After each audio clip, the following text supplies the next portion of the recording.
I'm joined now by Ms. Lisa Aponte Soto, and she is a PhD candidate in community health sciences. And I'm going to learn something today because I'm not quite sure what that is. So thank you for taking some time away from your studies to be with us Absolutely. today. And why don't we start right with that? What exactly, when we say community health sciences, what does that mean?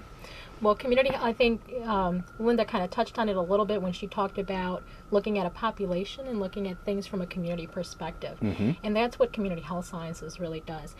At the School of Public Health, we have three different tracks for community health sciences. Individuals can focus on a behavioral health promotion or behavioral science and health promotion track, or they can go into maternal and child health or gerontology. And you can see that there's a lot of crossover Sure. within those as well. I've been able to collaborate with two other classmates and write a grant that's more gerontology specific, even though I'm in the behavioral science and health promotion track. Um, I don't know if you want a little bit more information. Sure. About that. Within the behavioral health science, what you're focusing on is looking at individual behavior, not just mental health, but why people behave a certain way, and all of the other aspects that really encompass that. So it's more of an ecological perspective. You're looking at individual behavior as it's impacted by the environment that they live in, Mm-hmm. whatever barriers they may have in their environment or things that they may have access to that they can benefit from as well as their culture and how their culture impacts in as well as the access that they may or may not have based on socioeconomic status and other factors. So it's really a more of a holistic perspective Mm-hmm. in terms of public health. And that really does kind of get at what we were talking about before the notion of looking at population as opposed to looking at individual patients. We don't think about the fact that our environment or our culture impacts our health. Absolutely. And in addition to that, it's looking at it from a community driven perspective. Mm-hmm. Not everyone may favor that perspective within our program, but specifically within my sort of interest, it's looking at the people and making it about the people and having them drive and be the driving force as to what needs that they have and what issues they feel need to be addressed, and having them be a really core participant in that process. How did you decide that you wanted to study public health? What makes someone say, you know what, I want to be a public health professional? And then specifically, how did you end up at UIC to do that? Well, I've been in social sciences and in social services. I started out in undergrad in biology and psychology, Mm-hmm. and from there started working in the communities and really getting a feel for what people were doing. And I've always felt that education and healthcare kind of go hand in hand. Sure. One facilitates the other. And I worked primarily advancing preventative health initiatives as a preventative health specialist in the community, as well as being an academic coordinator. So I was doing a lot of health career oriented work where I was working with high school students and even younger students, as well as college students, trying to bridge all of the gaps across the trajectory and the continuum of getting students into programs.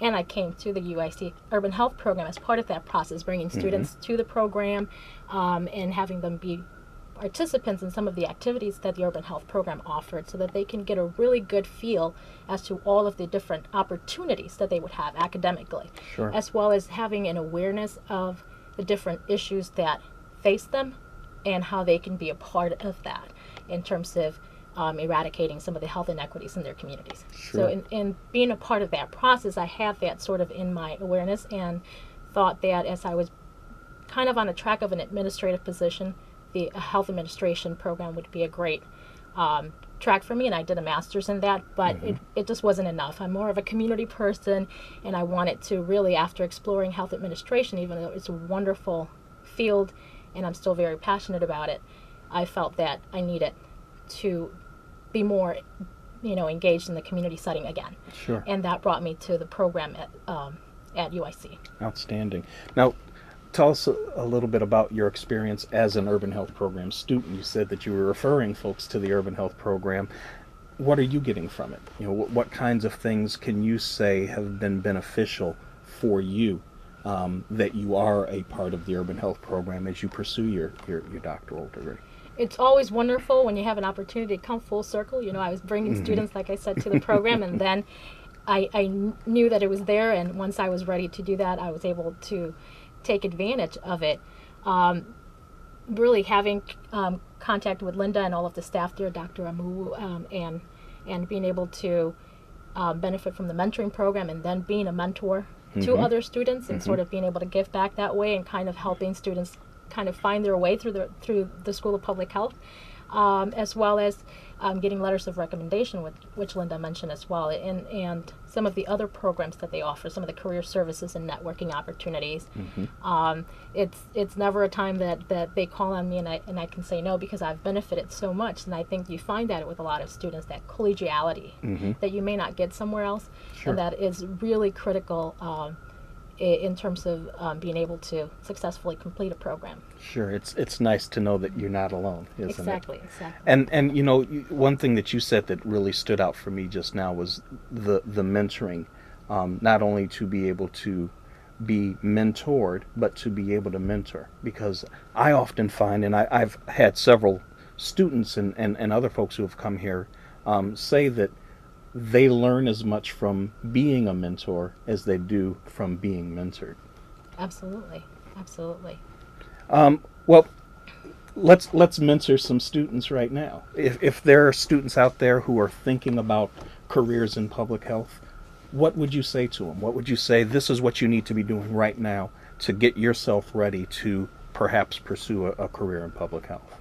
I would say a great starting point is really to contact the School of Public Health, the Urban Health Program, and start finding out about the opportunities that are available to you now, and start becoming integrated in those, so that way you can learn step by step what things you need to be doing based on what level you're at. If you're a high school student, there's different things that you need to be aware of in terms of programs and courses that you need to be taking, and getting yourself prepared for those initial steps to getting into an undergraduate program, and then so on and so forth. But if you're already an undergrad student, then there's other things like Linda mentioned, sort of the GRE assistance, connecting with students and learning about what opportunities they're involved with, as well as internship opportunities, so that they can get a really good feel and a good sense as to whether this is the right track for them professionally. Outstanding. That's very good advice, and hopefully our students are paying attention. Well, Lisa, thank you so much for being with us today.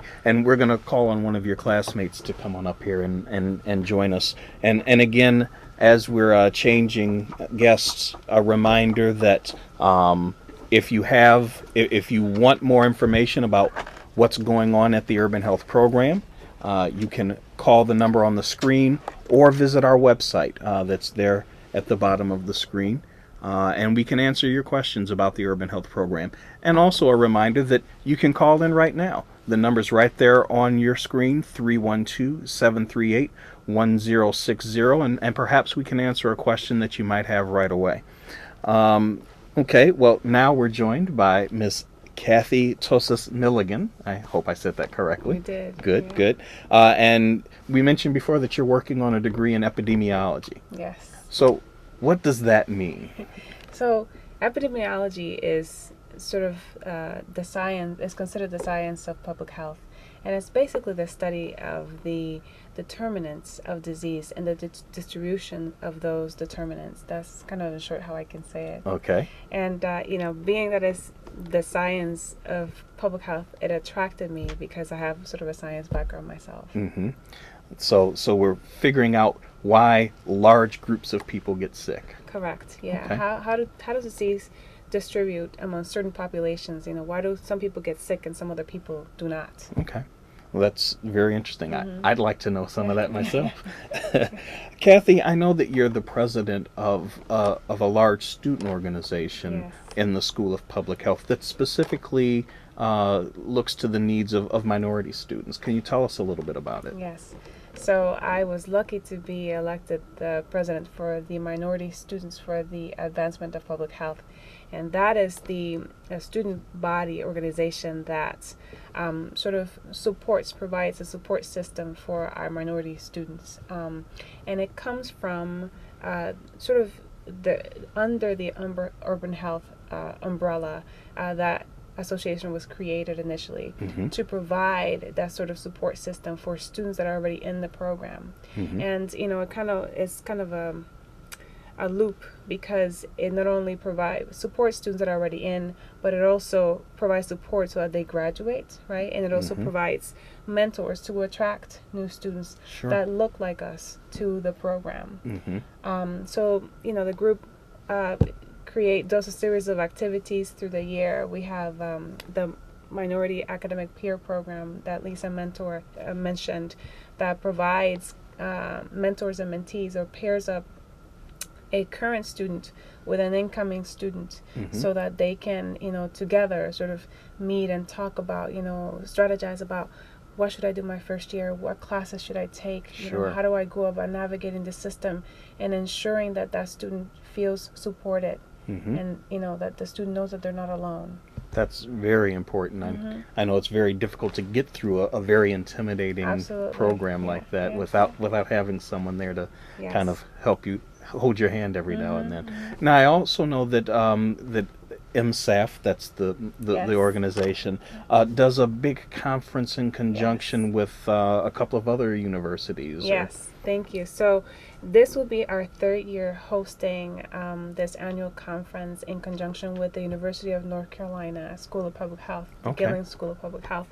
And that conference is going to be February. It's going to be held February 25th. It's on a Friday. Okay. And it's part of this large conjunction. I think the University of North Carolina has been doing this conference for over 30 years now. Wow. And we put it together with their theme, but our theme is health disparities or health inequities Mhm. in the Midwest. So we are currently accepting, abstracts for our conference next year. So if there is anybody out there who is currently working on issues of, health disparities in any communities, please, do send your abstracts in.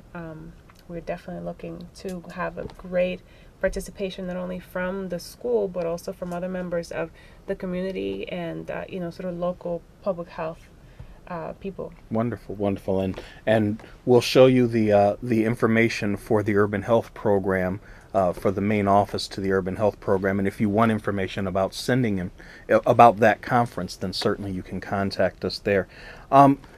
Kathy, we're starting to get a little bit short on time, so I want to ask you, what has your Urban Health Program experience been? Yes. How has UHP helped you in terms of your own pursuit of a master's degree? Yeah. I have a prior, graduate experience, and I had a very good prior graduate experience, and I think that what distinguishes that experience from this one is feeling like I have this very clear support system through the Urban Health Program and through its, allied programs such as, MSAF, Mhm. where I have felt there's very clear support. There's a very clear structure of support that you can call upon anytime, to feel like, you have somebody there to guide you through the process. Graduate school can be a very intimidating process, but, feeling like you have other people going alongside with you can definitely help that experience. So, not only financial support, right, which is very important for our students and for our communities, but particularly that moral and social support, I believe is critical. And I not only hope that, that has not only helped me, but I'm trying to give back as well via MSAF, and I hope Mhm. that we can continue to help, another generation of our students that come through. Outstanding. And we hear so often from so many of our students that come and visit with us, they say over and over again how important it is to give back to Yes. the community, Yes. and it's so wonderful that is so much a part of our program. Absolutely. Yeah. Well, thank you so much for being with us Absolutely. today, Kathy, Thank you for and having me. and thank you for watching. Thanks also to our other guests today, Linda Casanova Pineda and Lisa Aponte Soto, but we've had a mouthful of guests today. Let me remind you that if you want more information about the Urban Health Program, about the School of Public Health, or about any of the health professions academic opportunities that are available at UIC, give us a call at 312-996-7727 or visit us online. And thank you again for watching. Hope we'll see you again next week.